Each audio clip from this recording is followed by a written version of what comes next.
patents is that the government will give you an exclusive right to exploit your innovation for a limited period of time, up to 20 years. In exchange, you must disclose how your invention works. The best mode of working the invention. You are required to disclose it. Why is that important? Because as King Solomon said in the Bible, there is nothing in you under the sun. Someone knows something somewhere. But if you disclose it, I can add my own knowledge on it. Okay? That's why you must use intellectual property. You can carry out innovation and they do not get anywhere. But if you start using IP, just even to me, I disclose innovation.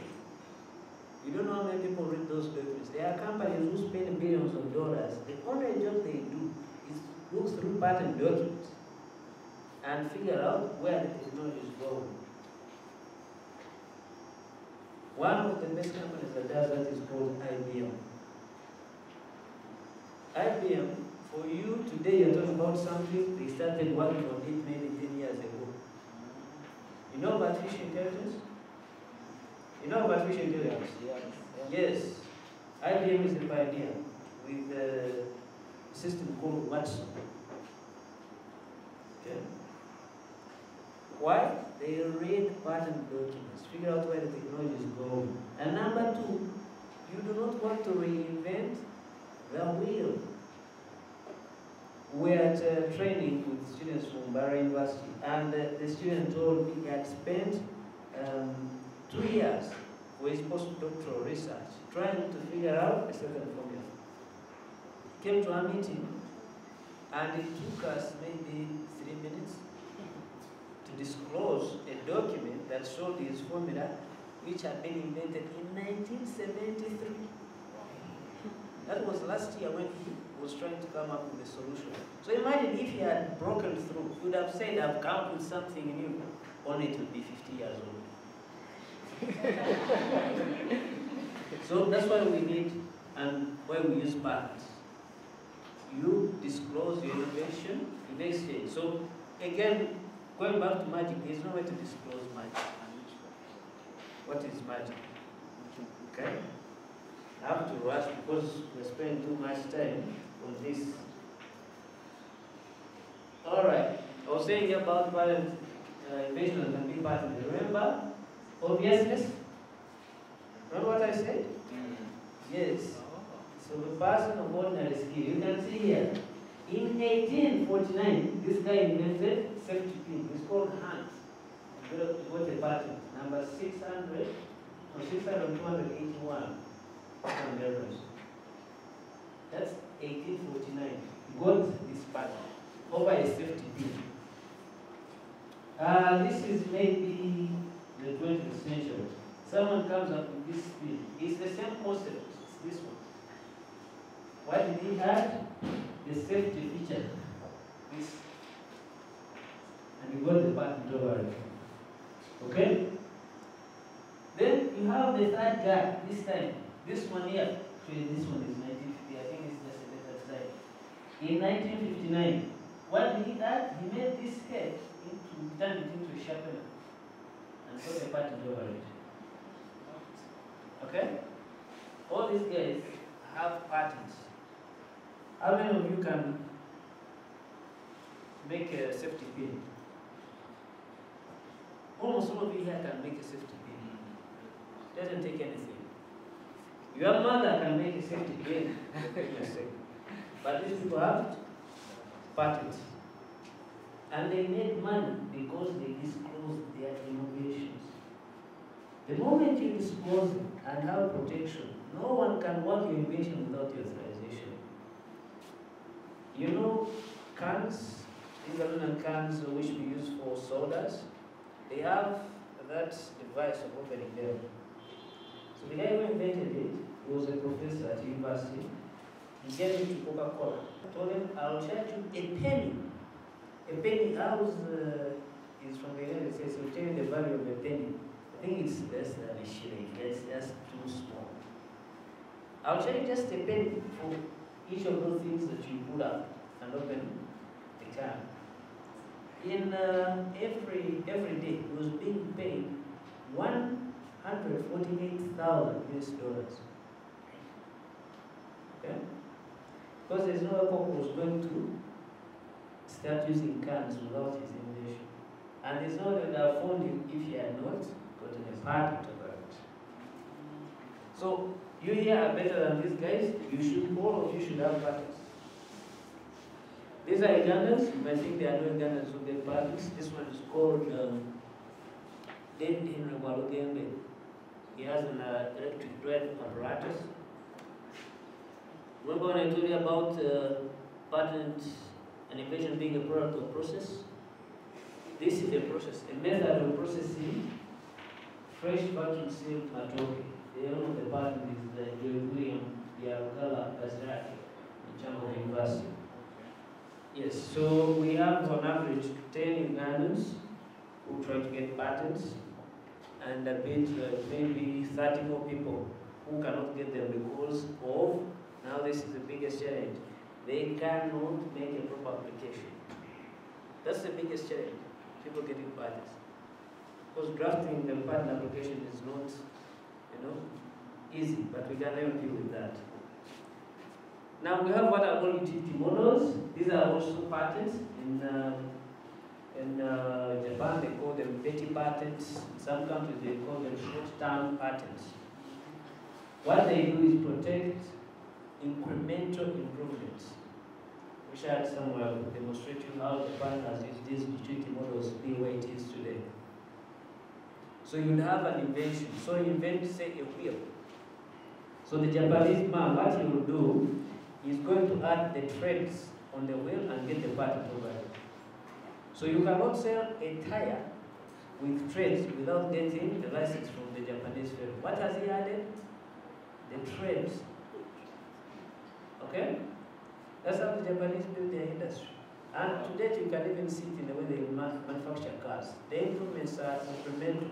They are the first people who started manufacturing a cars. They change shapes each year by adding just something small. Today the light is like this, this chair is like this, and they tell you this is a new model. There is nothing inside, just incremental changes. Okay? And this is how each country has managed to use information has managed to evolve.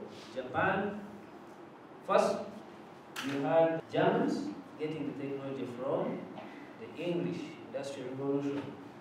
They improved the technology. The Americans bombed the Germans and took the inventions and the people who could invent. That's how they got the technology. The Japanese, they copied the technology and improved it and built their country. The Koreans followed the same model, just copying technology and improving it. The Chinese did all the above. Yeah, all sorts of things to get the technology. Now it's our turn, okay?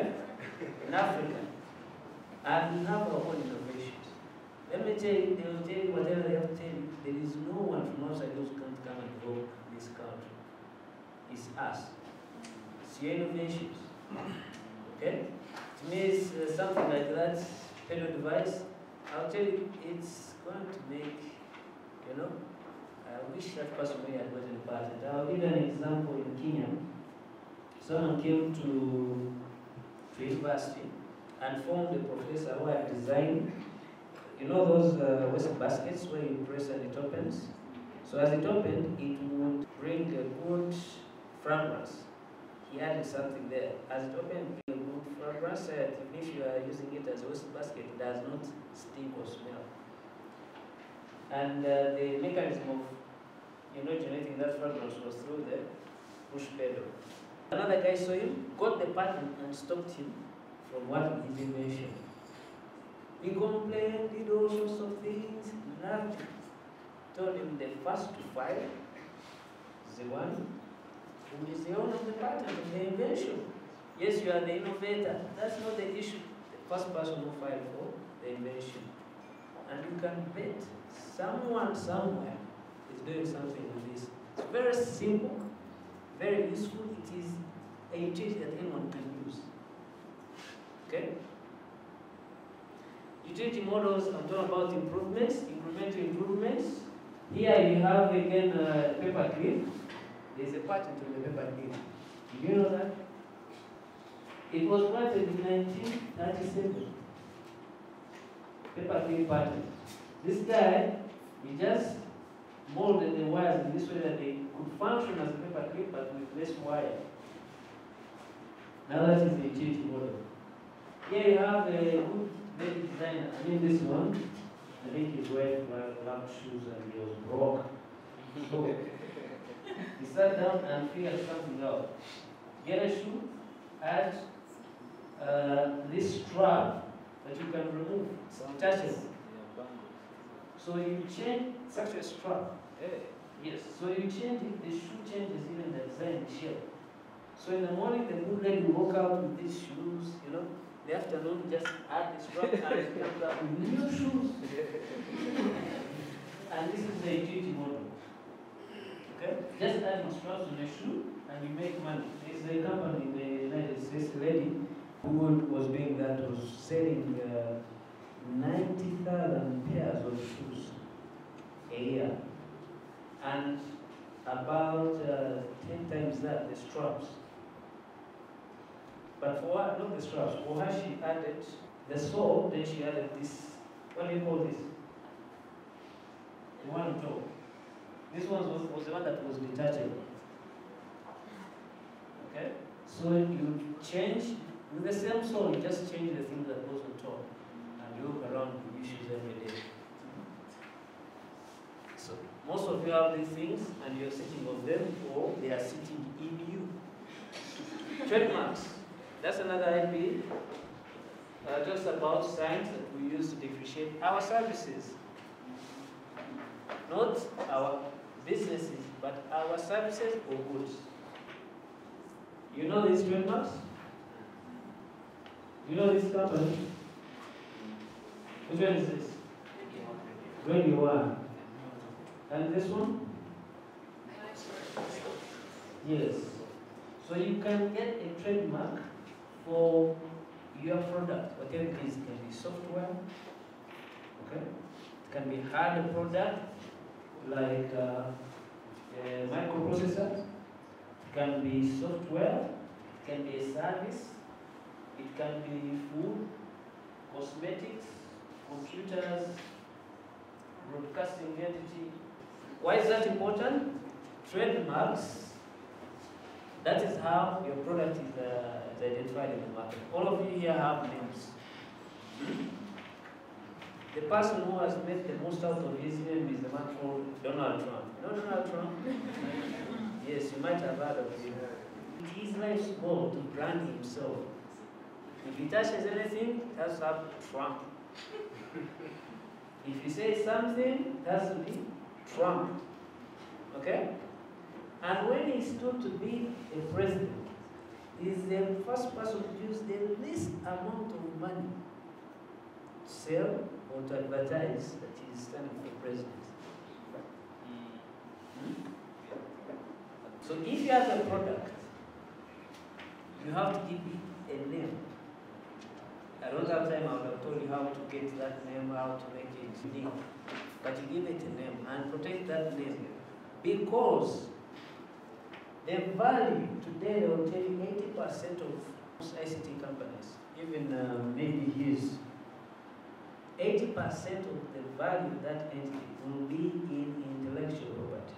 Things like trademarks, patents, copyright. If you are in the fast moving goods, cosmetics, food, without a trademark, you will die. In no short time, however good your product is, there's going to be an avalanche of people. You have to get trademarks. If you come up with a good software, if you come up with a good product, give it a name or a brand, as we prefer to call it, and register it. Protect that brand. That was industrial property. Now we're talking about copyright. Copyright, in simple terms, is the right to copy. It is a concept that came up in 1884. Someone had invented the press. You've heard of a gentleman called Gutenberg. He had invented the press. And people course, started making copies of, people started making copies of all sorts of publications. So the Europeans sat down and came up with this concept called copyright. But me, the author of the work, I'm the only person who has the right to make copies. Then we had computers. A computer, as you well know, you can make a million copies of the same quality, okay, with the least amount of effort. You don't need a big device, you just need a small device. Now it has appeared this thing called copyright. But it's still relevant. There's a company in the United States called Walt Disney. They have something called Mickey Mouse. Yeah. Heard of Mickey Mouse? Yeah. Yes. Now Mickey Mouse is protected by copyright. And it so happens that every year when the term of protection for Mickey Mouse is about to lapse, the American government sits and says, okay, the term has now increased. It used to be 50, went to 70, I think 75, and now I think it's going to go to over 100. So people started calling the copyright law in America the Mickey Mouse law. What does it mean? Your work to be protected by copyright must be original. Original is not the same as new. Original means that you applied your mind to creating the work and you did not copy anyone else. Just original. And two, it must be fixed in a material form. That of the case of Sevagara and MTN. Yeah. Yes, some of you might have it on your phones. I call you now and I hear the man speaking. And I can tell it's Sevagara speaking. So Sevagara says, I'm going to sue MTN. This is me. You are stealing my copyright.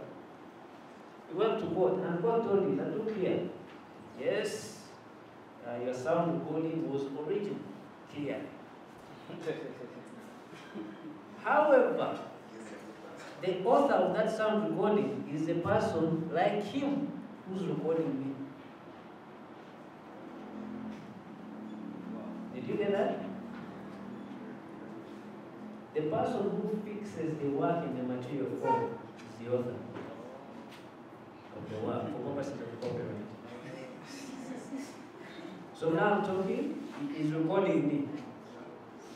He will get copyright in my speech, in my presentation.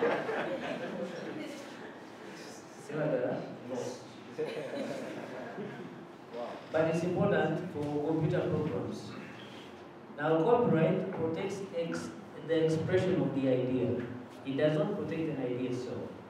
So I'm speaking here, I'm giving you ideas, and if you listen to any idea given you and you go and implement it, I cannot say you have infringed my copyright. You can read a novel, or you can read a publication.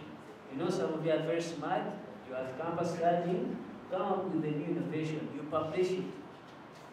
Me, I go and buy the book, I read